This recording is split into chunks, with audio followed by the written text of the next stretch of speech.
Joanne, thank you very much indeed. Musi Maimane from the Democratic Alliance, welcome. I want to pick up on this issue about the ballot papers that were found dumped in Lynnwood Ridge, that's in the Pretoria area. It was brought to our attention by your party. What is the story? Well, we were tipped off by someone to say that they'd found a whole lot of ballots that had been there. Those ballots had all been marked DA. The question at hand is whether or not they've been counted or not. We are of the view that they have not, because had they been counted, it would have been a random number of ballots, except in this instance they were for a particular party, sorted in a particular way, and ultimately they weren't even transported by a marked vehicle. We've got now the registration details of the car that came and collected them, and we've reported the matter to ISC to see what's going to happen after. Right. What sort of impropriety are you suspecting here?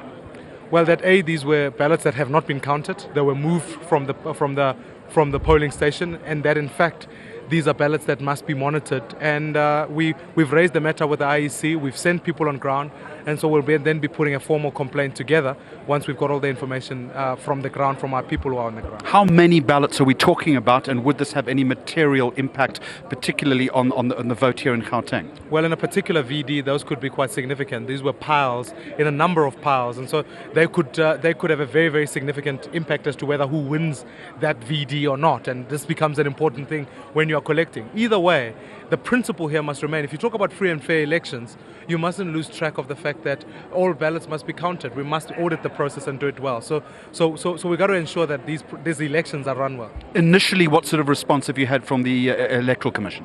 They're investigating it. Obviously, the debate lies in where they've been counted or not been counted. And you're suspecting this is an isolated incident, or could this be more widespread, perhaps in other centres? We've had problems in KwaThema. We've had problems here. There are now reports in Rustenburg, and particularly in a contested election like here in Gauteng, any few votes could make a massive difference. So we take this matter completely seriously, and we've raised every bit of concern that we can find. I want to talk about Gauteng in just a moment, but what does this say about the management of this election by the Independent Electoral Commission itself? Your leader yesterday was fairly critical of some aspects, in fact calling chaos at some stations.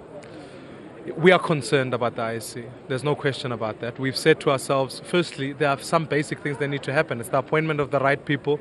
It's about making sure that the scanners work. It's the systems must work. We can do better. I think South Africa has proven that we can do better. We can't run an institution like the IEC in a manner that has been run at the moment. We are legitimately concerned. And then when you see examples like these, we've become more worried. Obviously, we've raised the question about saying, when you appoint presiding officers, and some of them come from even an affiliation of SATU, do they not have an interest in the issue? Can we not have a different mechanism of appointing presiding officers coming from there? All right, to your own party's performance now in this battleground province of Gauteng, some conflicting reports tonight. On the one hand, we hear that the party is saying they're not going to win Gauteng. There was a tweet from one of your senior representatives, Jack Bloom, a little earlier today, saying, in fact, the ANC was inching closer to 50%. The exact words that he used were, "It's not over yet." What is it? It isn't.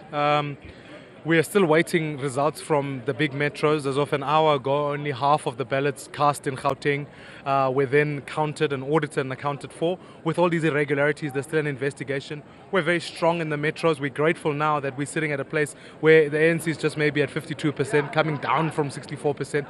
So it's a positive result for us. We've shown some growth, and we ultimately will wait for the final numbers as we see growth to say we can drag the ANC below 50. At this juncture, are you confident that you might still take the province, or have you given up that particular aspiration? Well, we'll have to wait until the final results have come in to make that final assessment.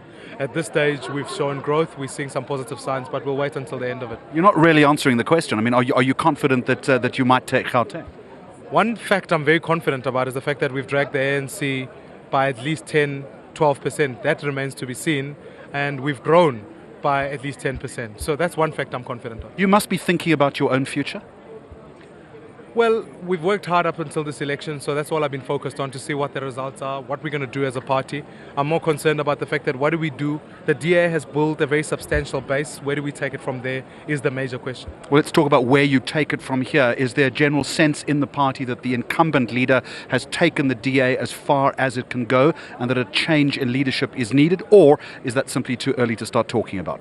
It's completely early to talk about, because I think Helen Zille has done an exceptional job. She's taken the party to this point. We only go to Congress at 2015, so this discussion is far out of the point. Now what we've got to do is say as a party, we're here. Where do we go from here? What have we done? What are the lessons that we can take? And ultimately, because we believe we're the only brand that's a credible alternative to the ANC. A year is not a long time in politics. Those conversations must be happening. A week is a long time in politics. So I think I think they're irrelevant to this election, to be quite honest with you. And I think that must be our principal focus, is what we do now and where we're going to take this party. Fair enough. Just in terms of the overall national picture, we're sitting a little over 22%. I think your party is right now. Are you confident that it's going to settle there? You're going to take it to 23% and beyond, or will you slip back? What are your pollsters saying? Well, if we can get in the ranges that we're at now, I mean, if we started this election and someone said to you, you're coming from 16%, would you take 23%? Would you take 24%? I think you'd take it. You'd say it's a growth, it's an indicator. And so we're comfortable at about 23, 24. And finally, are you surprised at the implosion of a Gang and Cope? Not at all. To run a political party is a matter of systems, principles, leadership, all of those things. And that's why these one party wonders, one election wonders who come on board and suddenly they're on board. I don't hold too much water for them, because in the next election they tend to disappear. So we're confident that we'll keep these institutions in place to keep growing. Vusi Maimane, thank you very much indeed. And Joanne, that's all we have from the Results Operations Centre for the moment. More from all of us here in Pretoria a little later. For the moment, though, back to you in Johannesburg. You deserve to know more. ENCA.com